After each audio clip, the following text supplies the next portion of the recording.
Et la parole à Bertrand Millat. On a évalué les techniques, on a vu comment on pouvait évaluer les techniques. Là maintenant, on va parler de l'évaluation de la qualité des chirurgiens et de la chirurgie. Quels outils, quels critères, quels objectifs. D'accord. Et donc c'est également un sujet tout à fait important. Un sujet extrêmement simple. Évaluer la qualité de la chirurgie, là au-dessus, là. Merci.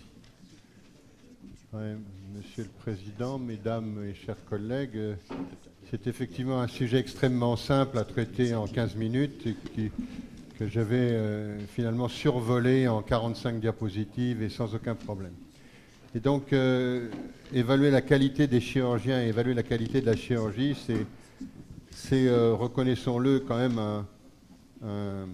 un projet qui est vieux comme le monde, et puisque si on regarde ce que disait la Société américaine de chirurgie en 1912, elle se posait la question d'identifier les bons professionnels et les bons établissements, et vous n'êtes pas sans savoir que le 28 novembre 2013 est apparu le site scopsanté.fr, qui est sous l'égide de la HAS et qui permet à tout patient, tout citoyen d'aller interroger sur la qualité des établissements, le type de chirurgie qui y est pratiquée et la connaissance de la qualité des résultats. Alors, évaluer les chirurgiens d'abord. Reconnaissons que l'évaluation des chirurgiens va nous poser des questions à la fois sur la formation initiale et sur la formation continue. Et s'agissant de la formation initiale, on est quand même dans un environnement qui a connu quelques mutations, et je dis toujours qu'on aurait probablement dû changer le nom d'interne quand on est passé d'un concours volontaire de recrutement hospitalier pour des fonctions hospitalières, donnant par équivalence une compétence et une certification chirurgicale, où l'acquisition des connaissances se faisait un peu au gré des disponibilités et des opportunités, et où l'apprentissage se faisait dans des conditions normales de fonctionnement des blocs et des services. Alors qu'aujourd'hui, le même interne est quelqu'un qui est dans un curriculum universitaire, qui a passé un examen classant national obligatoire pour une entrée dans le 3e cycle universitaire, et qui donc exige, comme tout étudiant, des objectifs théoriques et pratiques dans son curriculum et une validation objective du savoir-faire pratique. Je dis, pour résumer la situation, que quand on était interne, on se demandait comment on allait faire pour apprendre à être chirurgien, alors qu'aujourd'hui, les internes nous demandent « qu'est-ce que vous allez faire pour que je sois chirurgien ?» Et donc, cet environnement en mutation, c'est également un environnement en mutation en termes de sécurité, puisque, comme vous le savez, un des leitmotivs actuels, et notamment dans le programme national sécurité patient, c'est qu'on ne doit jamais faire un geste pour la première fois sur un patient. Autrement dit, ça valorise tout l'apprentissage avant la mise en œuvre d'une thérapeutique. Et finalement, ce concept que nous croyons promouvoir en 2013 est finalement bien ancien, puisque Maillot lui-même avait dit qu'en 1927, il n'y avait pas d'excuse pour qu'un chirurgien apprenne directement sur le patient. Autre contextualisation, la démographie, ça a déjà été un peu évoqué par les orateurs précédents. Un paradigme du professionnalisme, et notamment du professionnalisme chirurgical, qui a beaucoup évolué. Je ne fais aucun jugement de valeur, je constate que la façon dont s'investissent dans le métier chirurgical nos jeunes collègues n'est pas vraiment la même que celle que nous avons connue. Il y a une forte féminisation, comme vous le savez, des études médicales, avec une proportion qui dépasse 70% dans les entrées en 2e année.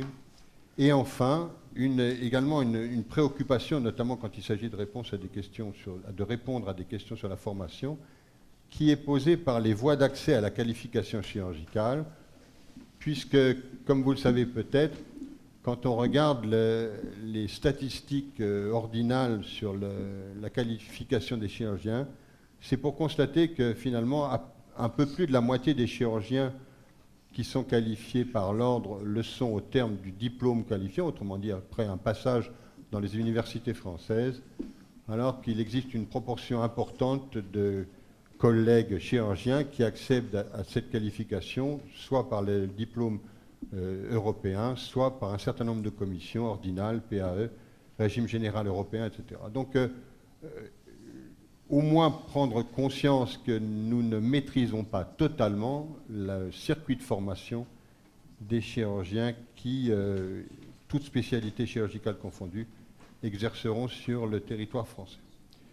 Alors aujourd'hui, la formation des chirurgiens, elle est, je dirais, totalement concentrée sur une exigence de compétences, autrement dit de savoir métier, beaucoup plus que de connaissances techniques, et sur une exigence de sécurité. Et les outils pour acquérir ces compétences et cette sécurisation des pratiques, eh bien, ils sont détaillés évidemment en connaissances théoriques, mais aussi en moyens d'apprentissage technique comme les box trainers, la réalité virtuelle ou sur le modèle animal, qui est beaucoup plus contraignant. Ensuite, vous avez toutes les étapes de simulation qui peuvent être acquises sur les scénarios avec mannequins, haute fidélité, voire même, si vous êtes dans un endroit favorable, par du travail en bloc virtuel. Et enfin, une fois que vous avez validé ces connaissances, eh bien, vous pouvez passer au stade de l'exercice pratique dans les stages hospitaliers et bien sûr au bloc opératoire. Et donc, ce qui préoccupe le plus aujourd'hui dans le concept de curriculum universitaire et de validation, c'est de se doter d'outils qui permettent d'évaluer objectivement les compétences. Et ces outils existent, ils existent déjà depuis longtemps, notamment aux États-Unis dans les centres de formation chirurgicale. Mais je dirais que les choses évoluent vite en France et de nombreux centres aujourd'hui sont dotés de ces techniques d'apprentissage pratique qui surtout doivent permettre un suivi objectif des performances. C'est-à-dire que le problème n'est pas d'avoir fait une opération avec un interne et de dire que c'est un bon petit gars et qu'il opère gentiment. Le problème, c'est d'être capable d'avoir des évaluations objectives qui permettront d'être comptabilisées au cours du temps de formation et éventuellement, bien sûr, ensuite d'être reprises dans le parcours post-formation initiale. Et donc, c'est ce qui s'illustre récemment dans le New England par le fait que le vent est en train de tourner et que déjà aux États-Unis, et c'est déjà vrai aussi dans un certain nombre de pays du nord de l'Europe, il est nécessaire d'avoir validé des apprentissages théoriques pour avoir accès à la salle d'opération. Et des internes n'ont pas le droit de faire un certain nombre d'opérations s'ils n'ont pas validé sur des modèles inertes ou sur des modèles virtuels un certain nombre d'apprentissages techniques. Et les collègues, bon, j'ai pris cet exemple parce que c'est une publication récente dans le journal de chirurgie viscérale de 2012, les collègues de Nice ont défini un modèle de formation qui intègre les simulations, qui intègre les apprentissages théoriques pour valider le parcours des internes en chirurgie. Et tout cela concerne le domaine de la formation initiale, mais je vous invite à vous poser la question également dans le contexte qu'on a évoqué tout à l'heure d'une démographie de spécialistes chirurgicaux qu'on ne maîtrise pas totalement du point de vue de la formation. La question qui se pose, c'est de quels outils disposera-t-on pour valider, pour connaître les compétences des uns et des autres, de ceux qui nous arrivent de facultés extra-communautaires comme de facultés extra-nationales. Comment fera-t-on pour savoir quelle est la compétence de ce collègue chirurgien qui veut venir s'installer avec nous ou à côté de nous pour exercer notre spécialité? Et donc, je cite cet exemple-là qui parlera peut-être plus encore aux collègues de chirurgie vasculaire, qui est ce formidable modèle de robotique qui permet d'introduire directement dans le robot les images directes du patient que l'on veut traiter. Autrement dit, on fait un artérioscanner du patient et on va introduire directement à l'intérieur du simulateur les images du patient sur lequel on a l'intention de faire une procédure endovasculaire, notamment de stent. Et ensuite, après s'être entraîné X fois sur ces images et à avoir fait en simulation des largages de stent par rapport aux images du patient, on a la possibilité de retourner sur le patient lui-même pour exercer le geste. Et donc, cette approche-là a été validée, notamment aux États-Unis, comme permettant d'acquérir un apprentissage, une compétence identique à ce qui était acquis in vivo. Et au travers de cette expérience spécifique du stent vasculaire, je vous invite à essayer de vous projeter à 5 à 10 ans. Et je pense que cette capacité que l'on va avoir par simulation d'une approche objective de la compétence, on ne peut pas s'empêcher de penser qu'à plus ou moins brève échéance, cela découlera dans des autorisations, dans des certifications et dans des recertifications techniques sans lesquelles on n'aura pas le droit d'exercer un certain nombre de gestes, quelle que soit la spécialité concernée. Alors, deuxième approche qui est finalement, c'est est-ce qu'on évalue des chirurgiens ou est-ce qu'on évalue des équipes chirurgicales? Tous ceux qui approchent la mesure du risque savent que le risque est davantage lié à l'organisation qu'à la compétence. Les proportions sont estimées à 80% d'organisation versus 20% de compétences.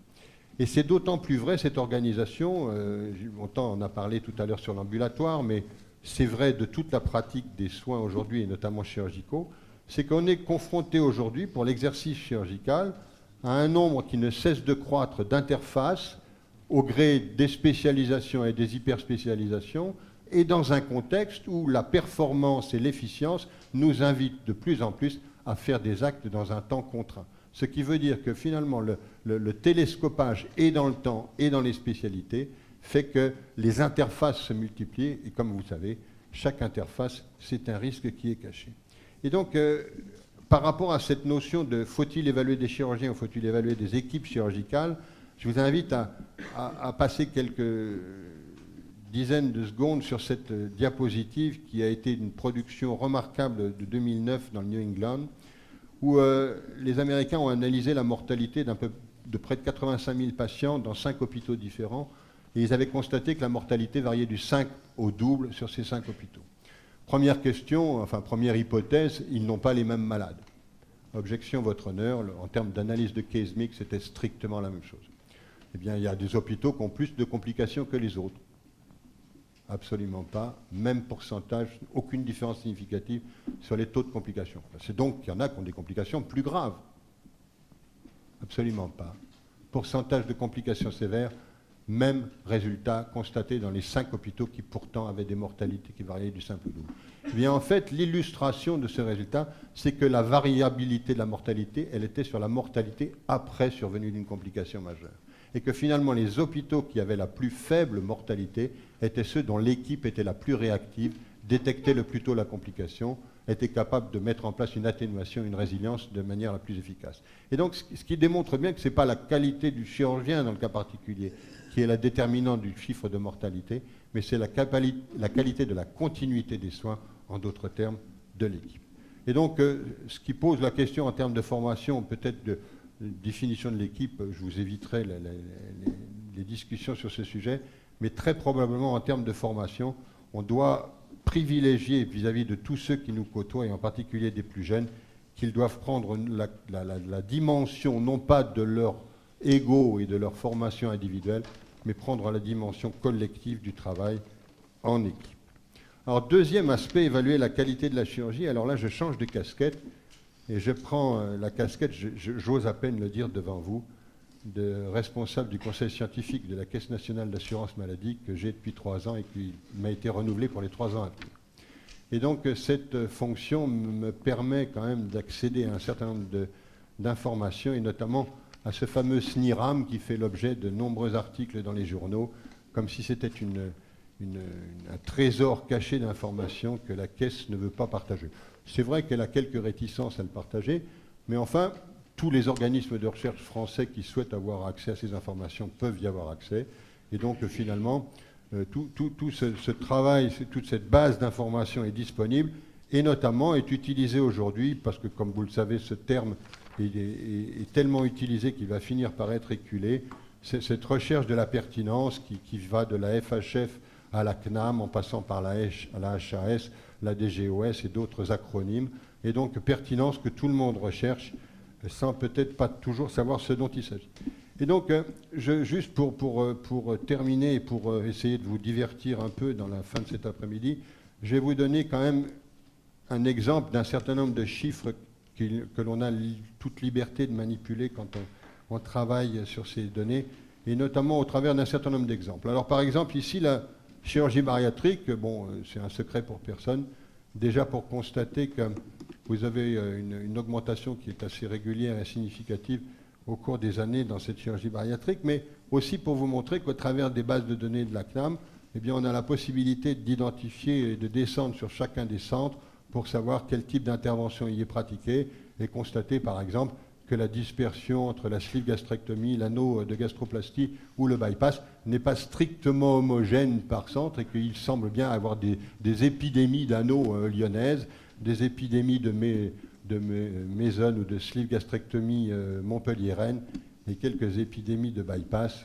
je passe sur d'autres villes nationales. Autre type d'analyse qui permet d'évaluer aussi la chirurgie, c'est que de constater que plus de la moitié des opérations de chirurgie bariatrique sont pratiquées dans 63 établissements, c'est-à-dire 14% sur les 436 établissements, mais aussi qu'il y a un peu plus de 10% d'actes de chirurgie bariatrique qui sont pratiqués sur 266 établissements au niveau national, c'est-à-dire qu'il y a moins de 10 gestes de chirurgie bariatrique qui sont pratiqués par an en moyenne dans ces 266 centres, ce qui en termes de qualité de chirurgie peut poser quelques questions. Autre sujet qui évidemment peut vous intéresser, l'appendicectomie, qui peut faire l'objet d'analyse, même si on a pu constater que sans qu'il y ait eu grand-chose de fait, le chiffre a pu passer de 300 000 appendicectomies il y a un peu plus de 20 ans à 85 000 aujourd'hui. Pathologie vraiment curieuse qui peut passer de 300 000 à 85 000 en l'espace de 20 ans.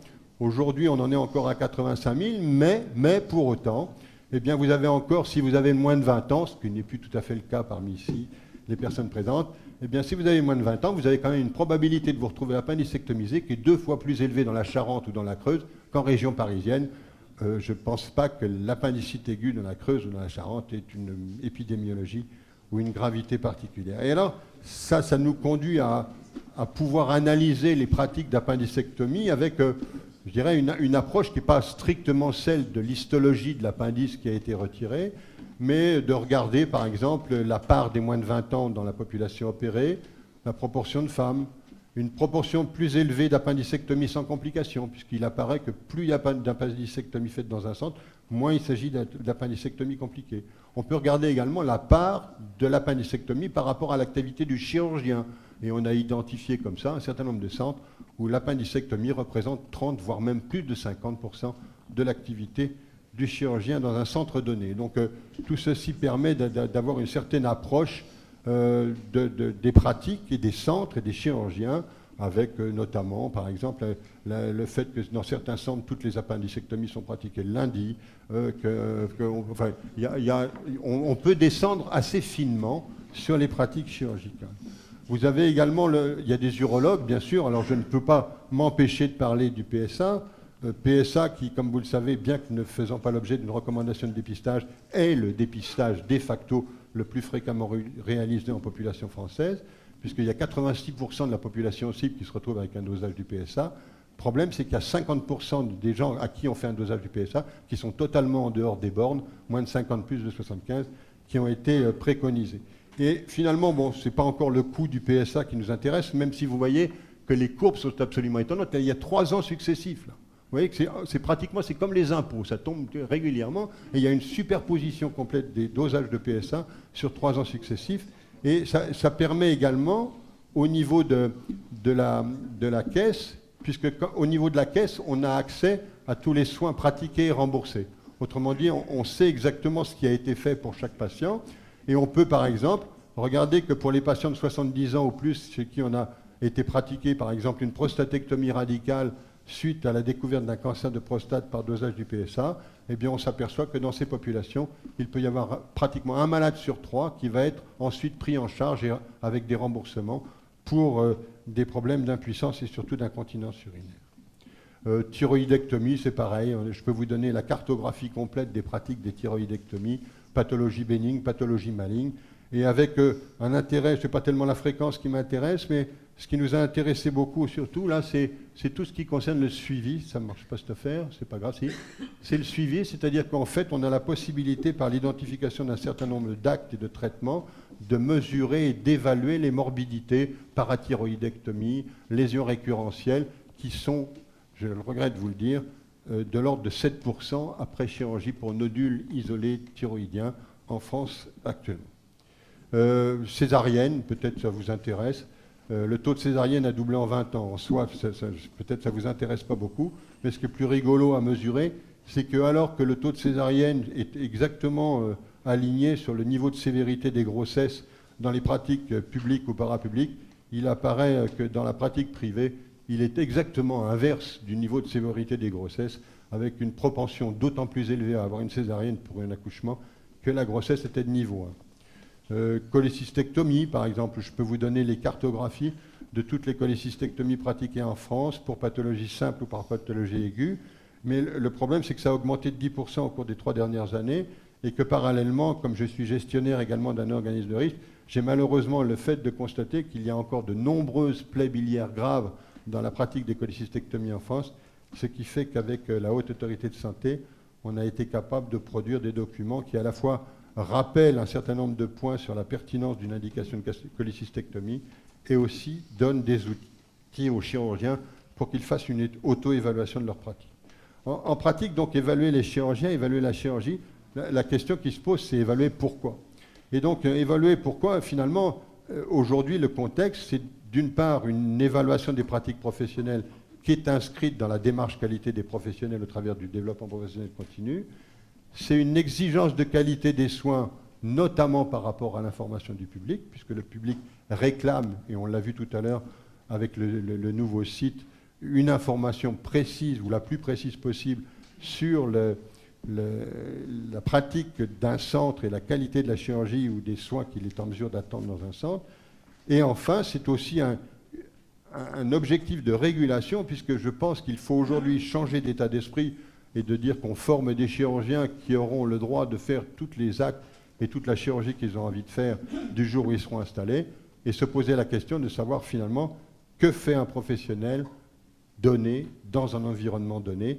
Et je pense que la sécurisation des soins, c'est de se poser la question, quelle est la compétence de ce professionnel, quelle est la compétence du plateau technique qui l'entoure, et de regarder si les actes qui sont pris en charge dans cet environnement sont cohérents entre performance du chirurgien et performance de l'équipe.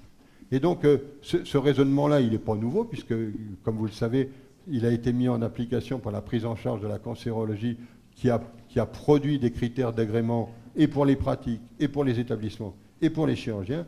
Et donc, je pense qu'aujourd'hui, il faut qu'on mobilise les outils qui sont à notre disposition pour nous approprier, en tant que spécialité, cette vision des risques de la formation continue et de la formation initiale de nos collègues.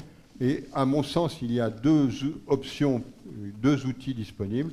Le premier, c'est l'accréditation individuelle qui, par une gestion professionnelle des risques, permet d'avoir un contact avec les collègues, quel que soit leur lieu d'exercice, pour avoir les notions et des informations de leur retour d'expérience et adapter évaluation des pratiques et formation en fonction de ce retour d'expérience. Et bien évidemment, le deuxième, c'est le développement professionnel continu qui interroge les praticiens sur quels besoins ils identifient en termes de formation, qu'est-ce qu'ils entreprennent pour actualiser leurs connaissances et quelles actions d'amélioration ils sont susceptibles de mettre en place.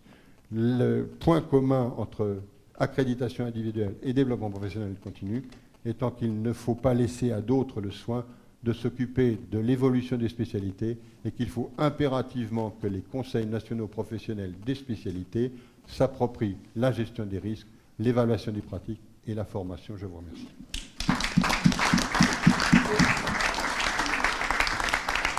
Je remercie Bertrand Millat pour ce très bel exposé, très instructif. Avez-vous des questions à poser? Oui, François Dubois.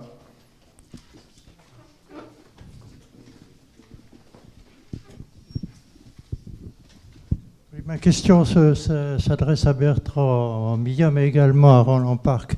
Est-ce que vous avez une notion du nombre de chirurgiens ou d'apprentis chirurgiens à qui on a refusé d'accorder la compétence? La qualification. La qualification, oui.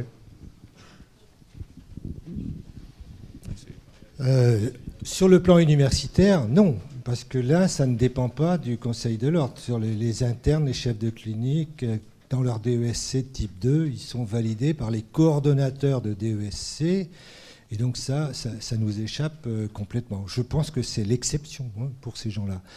Alors, pour les autres chirurgiens qui viennent chez nous, premièrement, pour les chirurgiens venant de l'Europe, on a le droit de ne rien dire, puisque par définition, si leur formation a été accréditée par la Commission européenne, enfin les gens qui en dépendent, ils ont le droit de circuler en fournissant 2 documents, quelle que soit leur formation, pourvu qu'ils aient fait 5 ans de chirurgie dans leur pays en formation.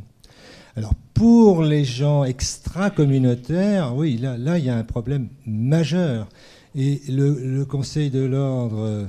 et beaucoup de gens dans cette salle, parce que je les ai mobilisés pour qu'ils y aillent, c'est essayer de participer aux commissions qui sont chargées de donner un avis aux ministres. Malheureusement, cette commission, elle est présidée par des administratifs. Deuxièmement, ces commissions ne sont pas toujours suivies, même quand elles donnent un avis négatif. Le ministre peut très bien donner son aval à la nomination de quelqu'un.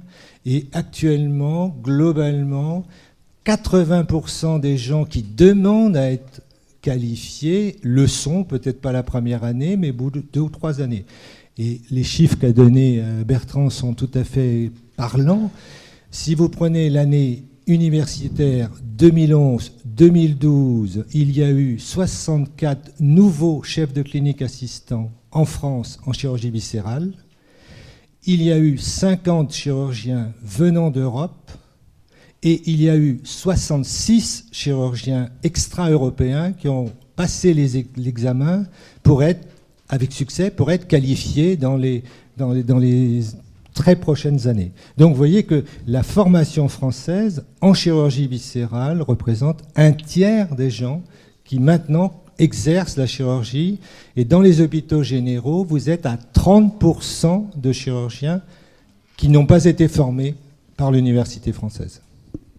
Et pour compléter ce que vient de dire Roland Parc, en plus, les examens, ce qu'on appelle la PAE, qui permet justement de passer ces examens en vue des qualifications, comme les résultats sont très variables suivant les spécialités. Thierry Libret vous a dit, en urologie, on a été très très sévère, à tel point même qu'on a dû s'opposer de temps en temps aux représentants du ministère, qui nous disaient, mais pourquoi vous refusez ces candidats? Ils ont administrativement les critères pour être reçus. On leur a dit, il n'y a pas que des critères, il y a aussi la qualité des individus. Mais malgré ça, de plus en plus de personnes exercent en France la chirurgie sans passer cet examen, car s'ils se font coller à cet examen, ils n'ont plus de possibilités. Et la Direction générale des soins, lors de la réunion des coordinateurs, des présidents de commission de qualification, a indiqué que le ministère ne savait pas le nombre, mais qui était relativement important, de chirurgiens qui exercent en France sans aucune qualification et diplôme français. Et ils sont quelque part, on sait qu'il y en a un certain nombre, mais ils ne passent même plus l'examen. Donc c'est un sujet considérable. Autre question.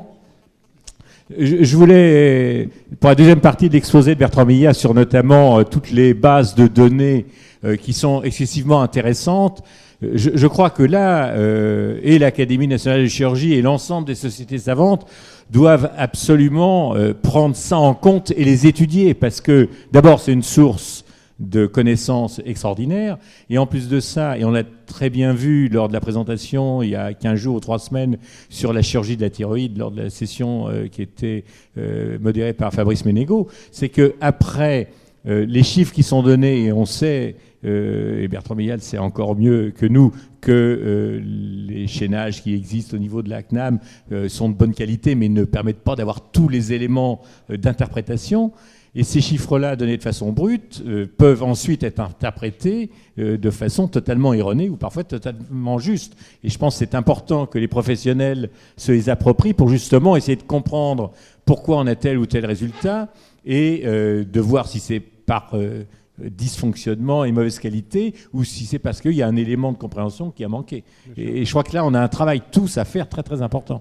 Il n'y a pas un groupe de travail dont j'ai la responsabilité où la spécialité concernée ne soit représentée par au minimum 2 ou 3 praticiens hospitalo-universitaires, privés, ou quand c'est possible, ou hospitaliers non universitaires.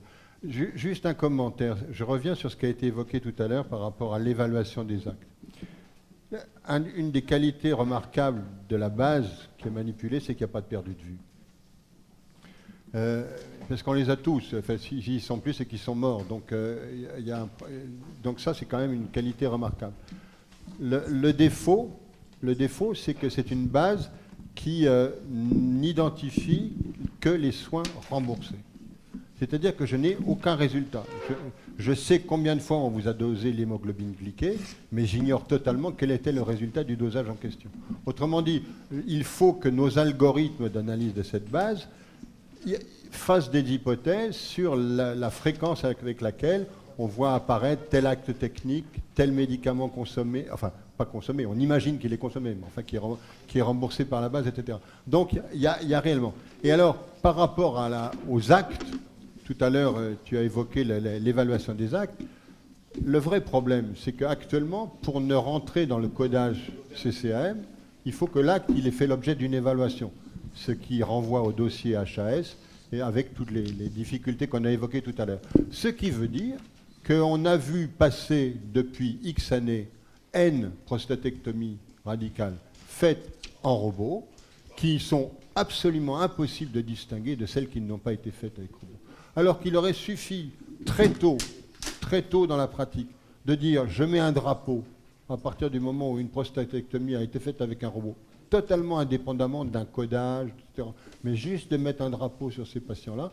Et aujourd'hui, je serais capable de donner des analyses comparatives avec les réserves méthodologiques qu'on veut bien faire, mais je pourrais avoir des analyses méthodologiques sur des dizaines et des dizaines de milliers de patients ayant eu des prostatectomies radicales robotisées.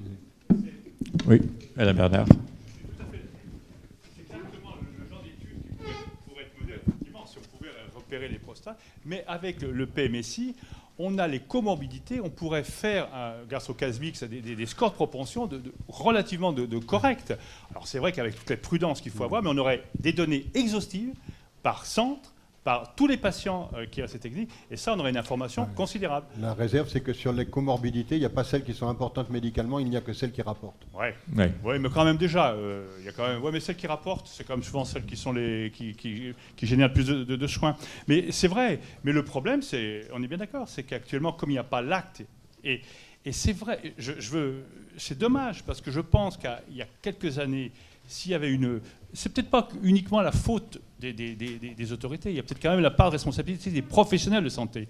Parce que d'accepter de faire rentrer ces techniques comme ça, uniquement sur la pression, voilà, je pense qu'on aurait cette information que malheureusement qu'on n'a pas. Puis il y en a d'autres, il y a d'autres actes, hein. Il n'y a pas que le robot, hein. Tu peux multiplier les exemples à l'infini, où il y a plein d'actes qui sont faits par assimilation, hein, qui sont codés par assimilation. Hein. Oui. Le problème s'est posé pour la chirurgie bariatrique au départ, puisqu'en fait, on a été forcé de faire l'hypothèse qu'on gardait des mésones, alors qu'on savait très bien que plus personne ne faisait cette opération, et on a été forcé de faire l'hypothèse que c'était des sleeve gastrectomies qui étaient codées en mésone, parce qu'il n'y avait pas de codage officiel. Jacques Barbier. Non, je voudrais parler des petits hôpitaux, parce qu'on manque de chirurgiens, mais il y a surtout beaucoup trop de petits hôpitaux. Il ne faut pas fermer ces hôpitaux. Mais il faut dire qu'il faut arrêter les plateaux techniques sur ces hôpitaux. Il y a des services, moi je connais bien le Poitou-Charentes, Confolens, Montmorillon, Loudun. On m'a nommé administrateur à Loudun, j'ai réussi, alors qu'il y avait M. Monnery, à fermer et la maternité qui faisait même pas sans accouchement, et le service de chirurgie, c'était encore pire. Mais il y a vraiment, c'est scandaleux. Il y a besoin d'un plateau technique par certains départements, point à la ligne. Donc il ne faut pas dire qu'on manque de chirurgiens, mais il y a beaucoup trop, à mon avis, de plateaux techniques. Et surtout, il ne faut pas dire qu'on ferme les hôpitaux, parce qu'on a besoin de ces hôpitaux pour le long, le moyen séjour, etc. La population vieillit. Ça fera l'objet d'une séance de l'académie de début janvier, ça, sur les plateaux techniques, justement. Bien, merci beaucoup Bertrand Millat. On va passer à la dernière communication. Non, je pense qu'on va applaudir.